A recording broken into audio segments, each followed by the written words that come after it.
Praise the lord. ప్రభు అయిన యేసుక్రీస్తు నామములో అందరికీ శుభము జయము కలుగును గాక. ఆమేన్. దేవుడు మనకు ఈరోజు ఇచ్చిన వాగ్దానం మన జీవితాల్లో మన కుటుంబంలో ఉన్న వారందరి పట్ల దేవుడు నెరవేర్చును గాక.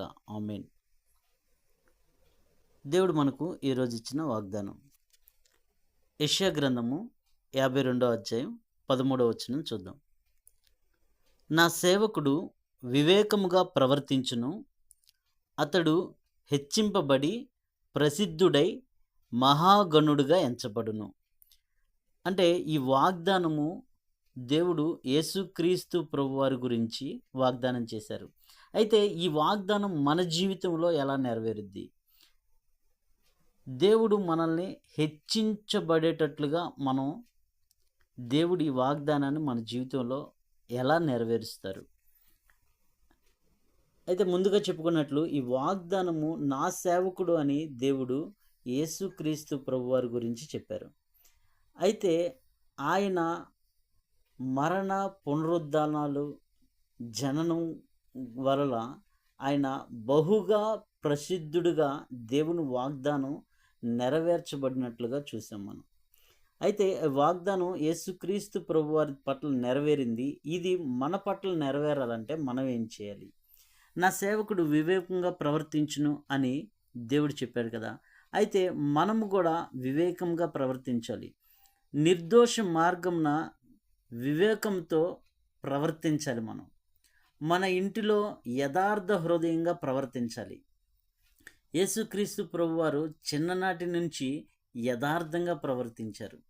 కాబట్టి మనము కూడా మన ఇంటిలో, మన చుట్టుపక్కల ఉన్న పరిచిత ప్రాంతాల్లో, ప్రతి విషయంలో, మన పనిలో, మన ఉద్యోగంలో, మనం చేసే ప్రతి పనిలో యథార్థంగా ప్రవర్తించాలి. ఎందుకు అంటే దేవుని ఆత్మ అన్నిటినీ వివేచించును. దేవుడు ప్రతి దాన్ని చూస్తూనే ఉంటారు. ప్రతి విషయంలో దేవుని యొక్క కనుదృష్టి మన మీద ఉంటూనే ఉంటుంది. కాబట్టి మనం ఎప్పుడు యథార్థంగా ప్రవర్తించాలి, వివేకంగా ప్రవర్తించాలి. అయితే వివేకి అయిన వారు తమ నిందని వెల్లడిపరచక ఊరకే ఉంటారు. మనకేదన్నా నింద కలిగింది, దాన్ని వెల్లడిపరిచి 10 మందికి చెప్పుకొని దాన్ని ఇది చేసే వారిగా ఉండకుండా ఊరకుండాలి. ఆ నింద ఎందుకు వచ్చింది?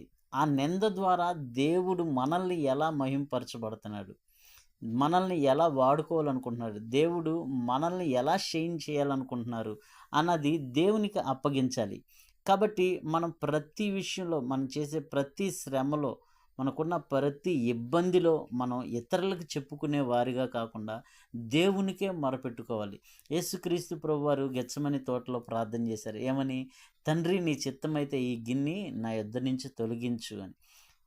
ఆయనకు వచ్చిన కష్టాన్ని ఎవరికి చెప్పారు? దేవునికి చెప్పుకున్నారు. అలాగే మనం వివేకంతో మనకున్న ప్రతి సమస్యను దేవుడు సాల్వ్ చేయగలడు కదా. ప్రతి పరిస్థితిని దేవుడు మార్చగలడు కదా. దేవుడు మారాన్ని మధురంగా మార్చగలిగిన దేవుడు. కాబట్టి ప్రతి విషయంలో దేవునికి అప్పగించి దేవునికి చెప్తే, వివేకంగా ప్రవర్తిస్తే దేవుడు ఆ సమస్యని మనకు తీర్చకపోయినా, ఆ సమస్యని సాల్వ్ చేయకపోయినా దేవుని చిత్తానికి మనం వదిలిపెట్టాలి. అందుకని యేసుక్రీస్తు ప్రభువారు నా చిత్తం కాదు నీ చిత్తమే సిద్ధింప చేయి అని చెప్పి ఆయన తండ్రి చిత్తాన్ని నెరవేర్చాడు. దేవుని సేవకులు అంటే నూతన నిబంధన ప్రకారం మనందరం దేవుని సేవకులమే. మనము రాజులైన యాజక సమూహము. కాబట్టి ప్రతి విశ్వాసి సేవకుడే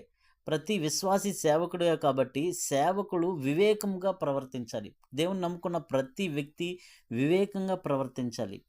దేవుని పట్ల యథార్థంగా నడుచుకోవాలి. మనుషుల పట్ల యథార్థంగా నడుచుకోవాలి. అందరి పట్ల ప్రార్థన చేసేవారిగా ఉండాలి. యేసుక్రీస్తు ప్రభువారు అందరి కొరకు ప్రార్థన చేశారు. శిష్యుల కొరకు ప్రార్థన చేశారు. ప్రతి విషయం కొరకు ప్రార్థన చేశారు. ప్రార్థనలో కనిపెట్టుకునే జీవితం కలిగి ఉండాలి. ఇంకా ఆయన యొక్క గుణగణాలను మనం కలిగి ఉన్నప్పుడు దేవుడు యేసుక్రీస్తు ప్రభువారిని ఎలా హెచ్చించారో అలాగే నిన్ను నన్ను హెచ్చించడానికి వివేకంగా నడుచుకుంటే, దేవుని చిత్తాన్ని నెరవేరిస్తే, దేవుని మహిమపరిస్తే దేవుడు నిన్ను నన్ను వివేకముగా మనల్ని నడుచుకునే కృప దయచేస్తారు. అట్టి కృప ప్రభు నీకు నాకు దయచేయునుగాక. మన కుటుంబంలో ఉన్న ప్రతి ఒక్కరి పట్ల దేవుడు ఇట్టి వాగ్దానం నెరవేర్చబడునుగాక. ఆమేన్.